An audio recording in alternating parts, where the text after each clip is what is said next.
Spread mental health awareness. Prioritize your mental health. Social media harms your mental health. I get it. I love the message. We hear it all the time on every single platform. But how do we actually get there? I actually suffered with my mental health really badly a few years ago, to the point where I slipped into a really deep depression for around 3 months. And I was in a state where I almost never left my bed for those 3 months. I stopped speaking to my friends completely. I isolated myself. I didn't leave the house.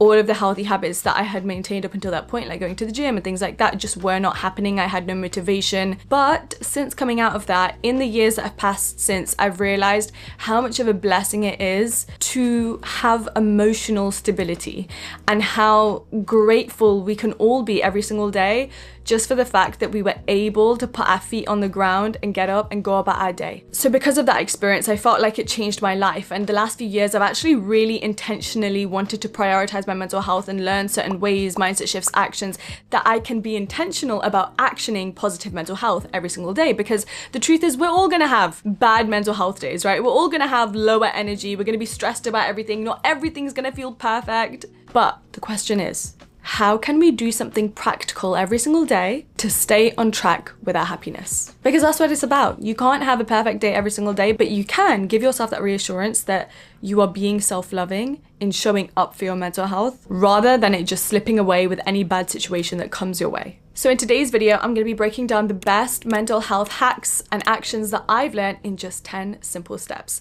And a big thank you to Xtiles, who have sponsored today's video.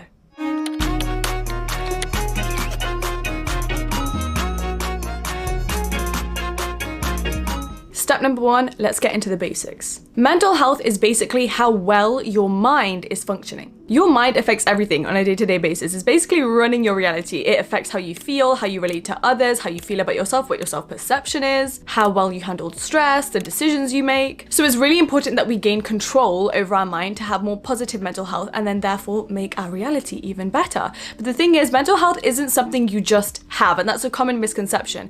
Mental health is something that you train, and that's the whole purpose of this video, figuring out what are those exercises we can do for our mental health to improve it every single day, because it's exactly like a muscle. Like, you would not go to the gym and expect to have abs after working out every single day for a week. That's just not going to happen. You have to be consistent with it. So in that case, we're looking at it kind of like a routine. So this would be your mental health routine. We need to base it all around the different happy hormones. So this is my routine for it.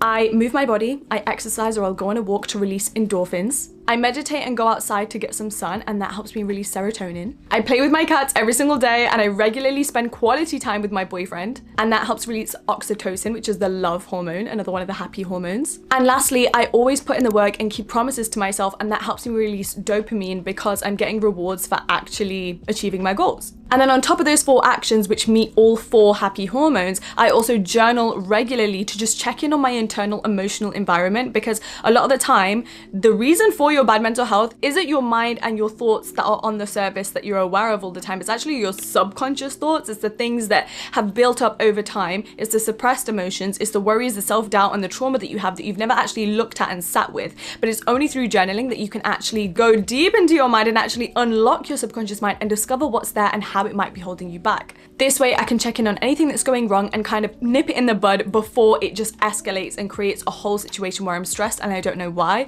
I personally like to do this in my self-obsessed journal, just because the guided structure of it really encourages getting deep into those subconscious thoughts and getting them out. And then lastly, in this mental health routine, I think a big part of it is I don't wait for my mental health to be in a bad place or for me to have a slumped day. I'm preempting it. I'm preparing for that situation. And again, this is purely because I had gone through depression and I know what that feels like.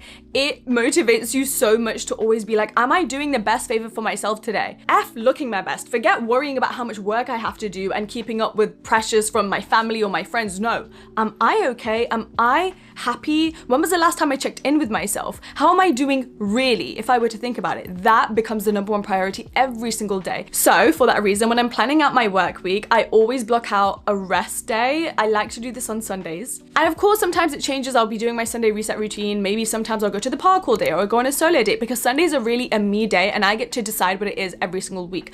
I have to set a strong boundary with myself that I am not allowed to work on that day. Because if the week was really hard and I was really stressed, then I'm allowed to be a couch potato every Sunday. Or if I feel like I never had time for the gym all week, it's time to go and do a workout and then do a walk, maybe hit the sauna on a Sunday, to just reflect and reset and make sure that the stressfulness and the busyness of that week doesn't continue on into the next, and then it slowly builds up. Point 2, your environment is programming you, and we need to make sure it's the other way around. There's also a common misconception that your mental health is entirely internal, but the truth is your environment is also affecting it every single day. So to make sure that your mental health is in your control as much as possible, we need to move away from our environment controlling and programming us to us programming and controlling our environment to benefit us and what we know aligns to us and serves our best interests so that we can be our happier selves. And this means just taking a step back and really evaluating and auditing your life and questioning, how is this affecting me? You would be surprised the amount of people that would go their entire lifetimes not doing this. I was the same, but the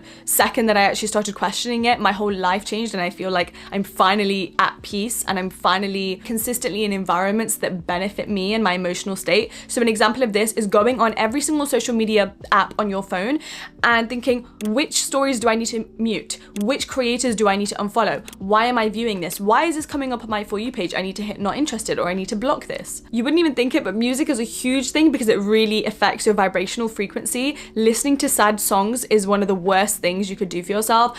I was a girl who, I love being in my feels, okay? I love some sad music. I literally used to have a whole sad playlist. Even if I wasn't sad, I just listened to it and I'd like get into the mood of it and like pretend I was in a movie. No, it's just not worth it. I literally deleted every single sad song off my Spotify, and I still listen to like my fun R&B music, but I also have intentional playlists. So in the morning, I listen to my affirmations playlist on Spotify, and in the evening, I listen to my high frequency music playlist, and it's basically filled with high hertz tracks that you can listen to, and I always listen to this while I do my skincare. And then another way to take back control of your environment is the people that you keep around you. Even going through phases where maybe you don't reach out to a certain person for that long, you know? If you are going tunnel vision on a project or a business and you need as much positive vibes and confidence as you can get, maybe hanging around with the people that don't quite get that and aren't sure how to support you in that isn't the best idea for your energy at that moment. On the other hand, sometimes just walking away from situations and people that don't serve you is the best thing and the healthiest thing you could ever do for yourself, because you cannot be around chaos and expect inner peace.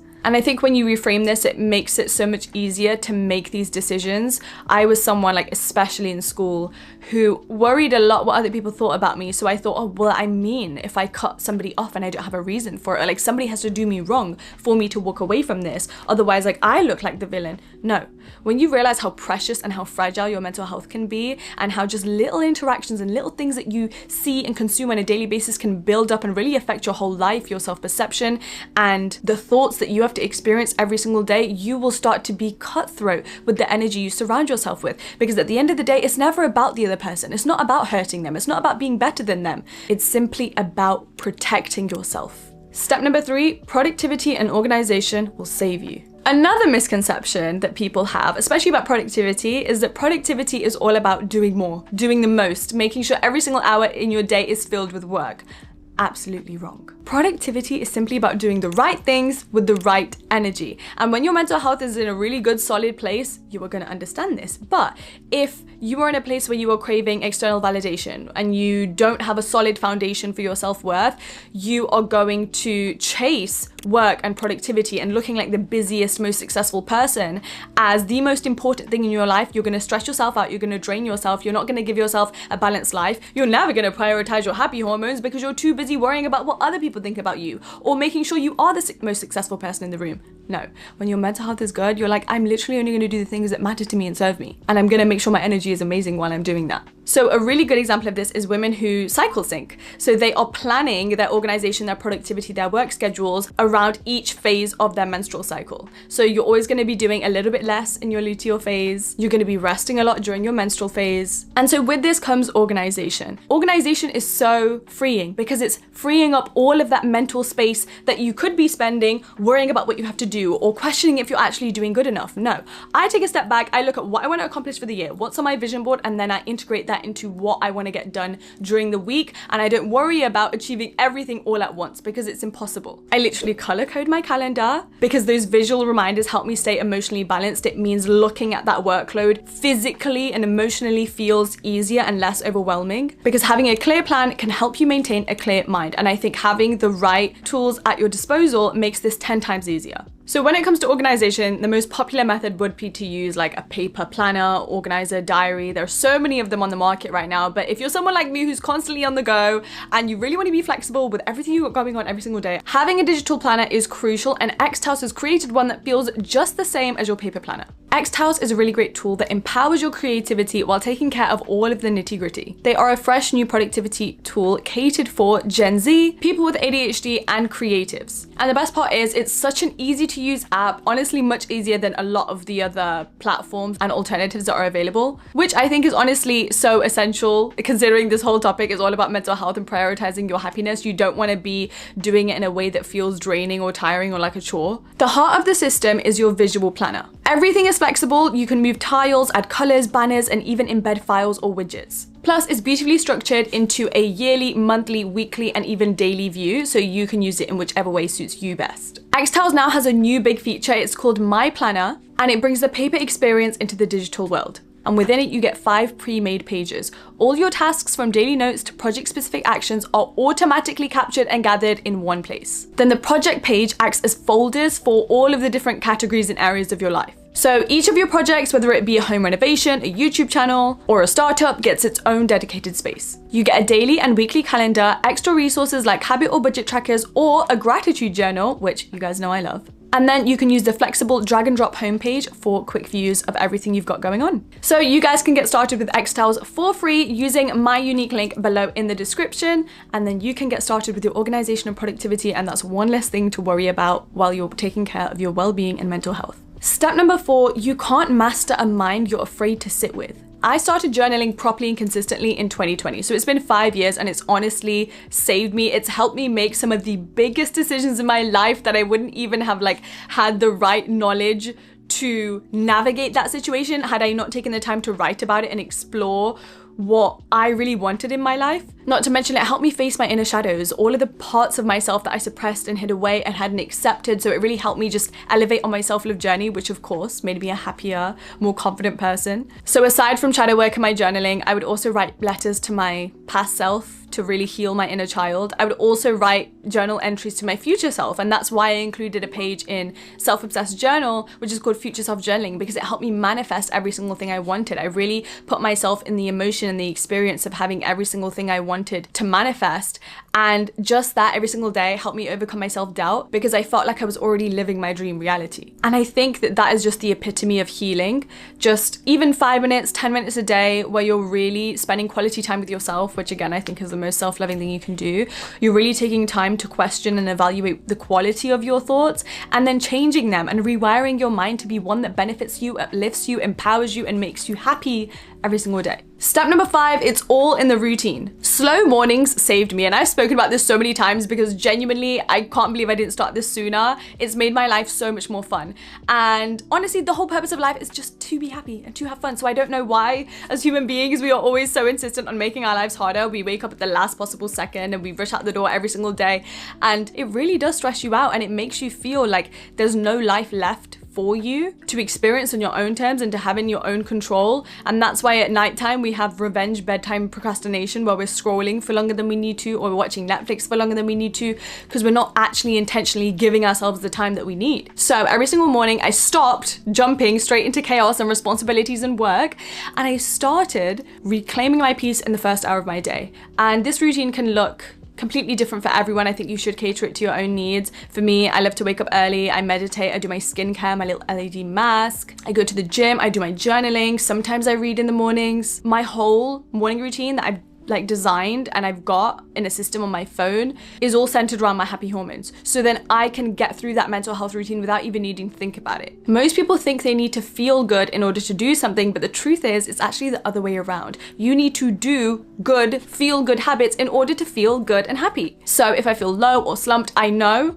I need to go and move my body and get those endorphins. Or I know maybe I've had a really busy week and I've been prioritizing work too much. Let me go see my friends. Let me go have just a chill day. Just taking those actions can really help you unlock those more positive emotions. Step number 6 is to protect your peace. Think about it this way. When you say yes to something you don't really want to do, you've now added emotional stress. You're annoyed at yourself for people pleasing again. You are then spending energy on something you don't want to do, and that energy could have been spent on bettering yourself or living your life in the way that you want to, or just making yourself happier. future. And psychologically, you are reinforcing this identity and this rule book on your life that you are not allowed to say no or prioritize yourself and your needs and your desires. And that's the damage that slowly accumulates up in your body and your mind over time. And then you're all of a sudden stuck in this cycle and this pattern that you can't get out of. So I really had to learn that boundaries are the most loving thing you can do, not only for yourself, but also the other person. It's self-respect, it's teaching other people what you are capable of, and it's taking control of your life and your time and being able to actually live it on your own terms without worrying that people aren't going to like you for doing that. Step 7, stop choosing familiarity. Everyone has some sort of toxic familiarity in their life, and it's going to be different for everyone. But if I'm giving myself as an example, mine was dating. Being a serial dater, I was always in relationships. It was the kind of dating where drama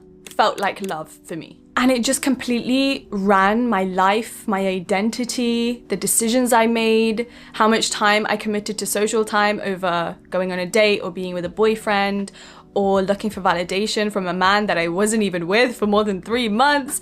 And it meant that with every breakup, not only was I just so destroyed because I had no life outside of it, but especially at the end when I decided to quit dating and focus on my self-love, there wasn't much of me left. And it meant that I had a really shaky foundation for life without this other person. I was so codependent. And that's just emotional sabotage, because I'm not setting down those foundations and layers where if this doesn't work out in my life, or if this person walks away, who am I? What is my identity? Where do I derive happiness from? Because the only place you can consistently derive it from and not worry about it leaving you is yourself, is who you are inside, not all of these external achievements or people or situations. But the thing is, toxic familiarity is so hard because you've been stuck in a cycle for so long that leaving it feels boring, it's hard, it feels painful, it will make you cry, it's so effing hard.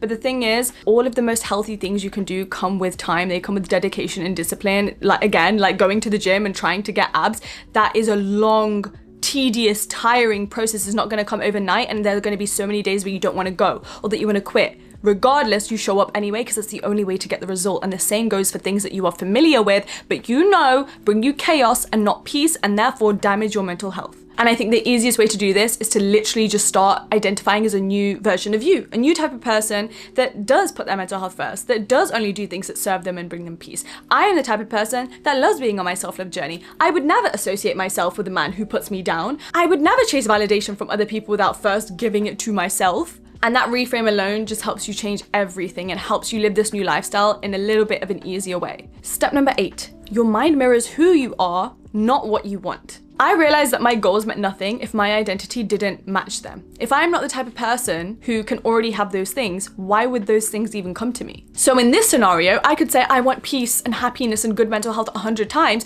but if I am not the type of person who lives my life in that way, why the hell would I get that goal? If you identify as somebody who thrives in chaos, that just does what they want to do all the time without worrying about the consequences and the long-term effect that's going to have on their life, you're going to be stuck. So you want to step back and fully evaluate your life and ask, does this align with the future version of me? Is this contributing to better mental health, or is this making me take 1 step forward and 3 steps back? Because you can't manifest a reality that contradicts your identity. Step number 9, make a joy list. When you are sad and you're stressed out and you're hopeless, you cannot remember all of the things that are going to help you drag you out of that pit and that slump. And I know that because I've been there 100,000 times. You forget everything that makes you happy. You forget everything that's good for you because you're so consumed by the sadness and the pain, and that's all you can deal with. That's all you can process at that point. Once I learned this, I actually made a list on my phone, and it's called things that are good for me versus things that are bad for me. And this means when I am in those places what I'm really emotionally going through and I don't have much capacity for anything else, let alone thinking of a strategy to get me out of that slump, I literally just look at those notes on my phone and I'm like, boom, here are like 3 things I can pick from this list that are gonna get me out of this now. Oh my God, I forgot how much taking a walk makes me feel good. Oh my God, I forgot how much just working in a cafe rather than home makes me feel refreshed again and motivated. So take a seat for 30 minutes right now, really think what adds to my life, what takes away from it, and then you keep yourself accountable in the phases where you feel just a little bit weaker. In order to do this, you need to ask yourself, what were your best days where you felt your most happy? What were the common patterns on the days where you had no motivation or you procrastinated a lot? You know, what did you do? Did you wake up, did you scroll first thing? Did you not have an organized day? Did you not have a to-do list? Rereading my journal entries is another huge thing because it helps you answer those questions when you look back on like, oh, I wrote that I had a really good day. Okay, what happened? What else did you write? right, and then you start identifying those patterns. One thing for me personally, I'm not gonna lie, my biggest dopamine hit comes from shopping. I love it. It's like my favorite activity in the world, even if I don't buy anything. And I think if you're the same as me, one thing that really helps without breaking the bank is one, window shopping. Just going and looking and imagining what outfits you would like create together, what you would buy, stuff like that. And then even online, sometimes I'll just go through an entire store's app and I'll add loads of things to my wish list and then I close the app. Just that it feels the satisfaction without you having to complete that whole action. And finally, step number 10, audit your mind. Every single time you catch yourself saying a negative thought, we need to nip that in the bud. And how are we gonna do that? First, you need to step back, you need to be consciously aware of it, okay? We can't just be letting our mind run wild with dialogue and half of the time we're not actually really present with it and thinking, actually, why the hell did that come in my head? So if you are saying in your mind, oh, I'm so behind in life, would you say that to a friend? Would you say that to a family member? Would you say that to somebody you really cared about? No. So why are you saying it to yourself? Okay, where does it come from? What's triggering you in your life right now that's bringing up this thought, and what actions can we take to combat it and prove it wrong with evidence? For example, I'm so behind in life, let me make a quick list of everything I've done so far in my life. I've made friends, I got through school, I got into university, I picked up hobbies, I learned how to play a certain sport, I overcame my trauma, I've journaled, and I've grown my identity in the process. There's so many things.